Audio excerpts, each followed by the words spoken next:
चाल ऐसन सूरत बड़ी भोली, बिजली उतार दिल में कोयलर सी तोहर बोली। जार दिल जियरा नगिन जैसे डस के गोरी जान, गोरी जान, गोरी जान मारे घूंघटवा में हंस के, गोरी जान मारे घूंघटवा में हंस के।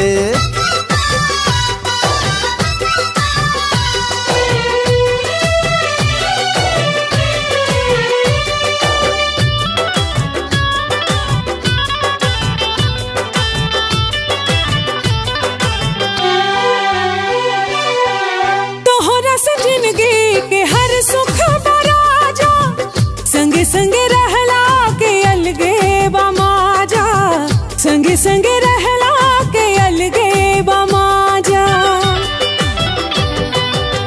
तोहके रखब रानी पलकन के छैया, नाहे झुराए देव प्रीत के पतैया। सींच देव बदरा के जैसे बरस के गोरी जान, हाँ गोरी जान, गोरी जान मारे घूंघटवा में हंस के। राजा जान मारे रुमलिया में हंस के।